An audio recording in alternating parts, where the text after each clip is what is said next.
This was the Angela Merkel, yes, we can do this program. Remember that? Yes, we can do it. Yeah, you did it all right, Angela. She was the worst chancellor in the history of Germany. She really was. She destroyed that country. Schroeder was bad, but not as bad as she was. Yeah. She didn't like any conservative. She was an East German, brought up under communism. And that country is in bad shape. And we'll see. And then when this Ukraine, we'll talk about the Ukrainian settlement, but when Donald Trump says this is a problem on your border, it's been going on for 3 years, you have no solutions. There is no Ukraine now. It's lost a quarter of its population. It's been destroyed, but you don't have any positive strategic goals because you don't want to win and you don't want to lose. You just want to keep it going. And you bragged after Zelensky was the rock star of 2022 with his T-shirt, ex-comedian, that we're going to send over and you didn't send over all that stuff.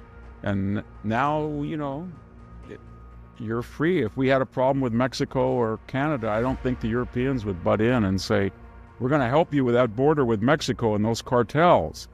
You can't handle it, America. No. It's right in your backyard, and we have tried to help for 3 years, and we're nowhere. Victor Davis Hanson pulls back the curtain on Europe's leadership failures and the hard truths about America's role in global affairs.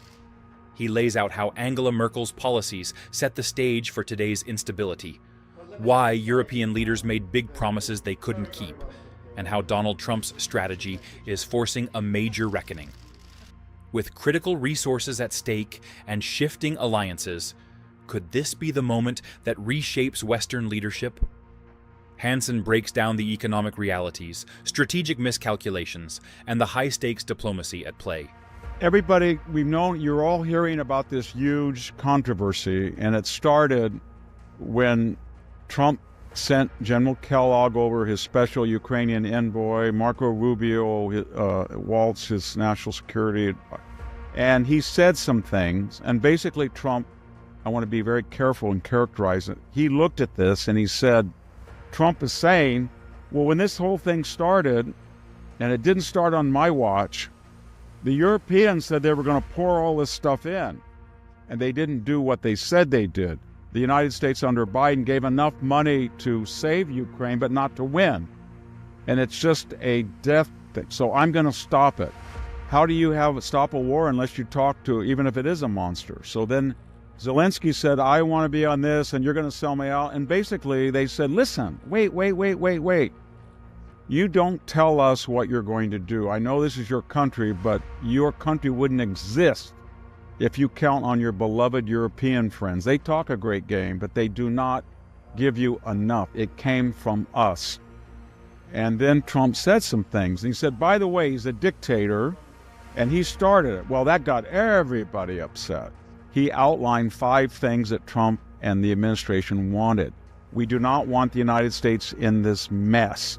Number 2, we have given them more money than Europeans. Number 3, they don't have any plan how to stop this war. Number 4, the real enemy is China.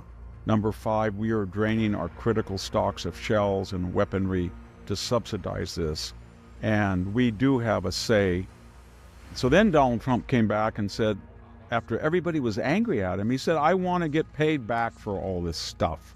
And you have rare minerals that are critical, lithium and other things, and we want a concession.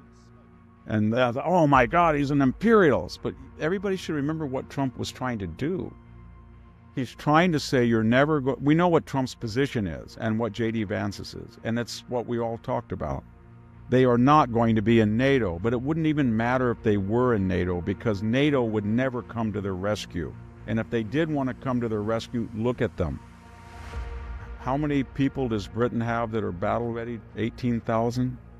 I think 18,000 troops.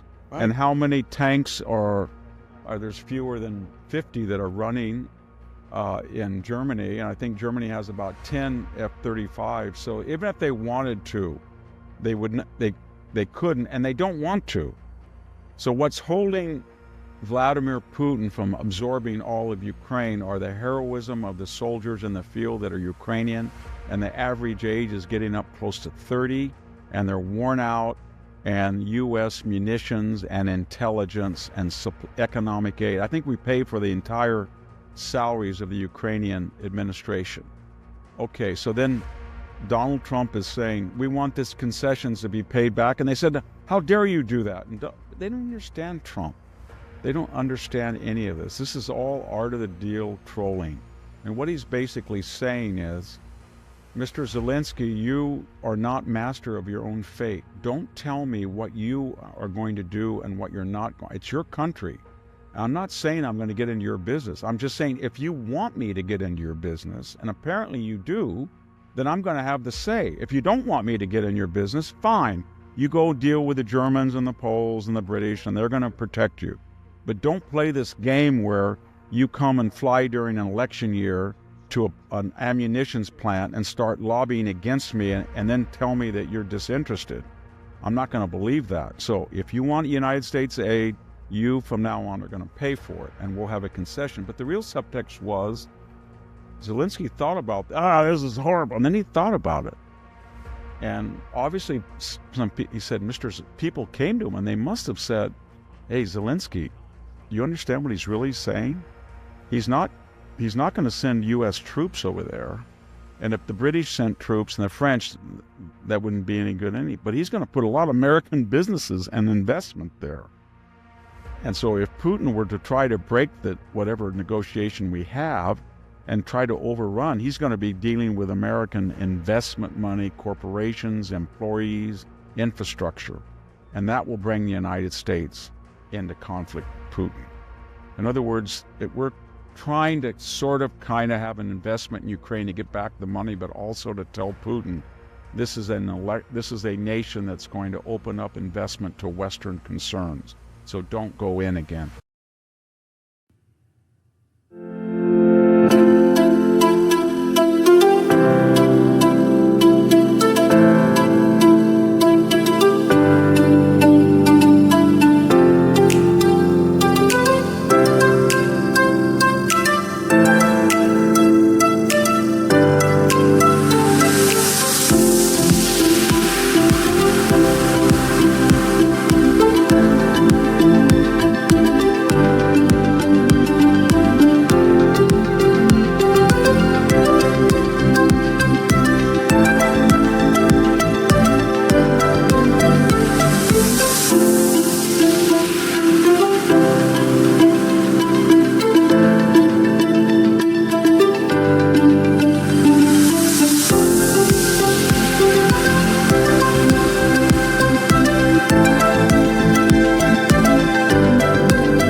If you enjoy this content, please consider subscribing to my channel to stay up to date with future videos. Thank you for watching.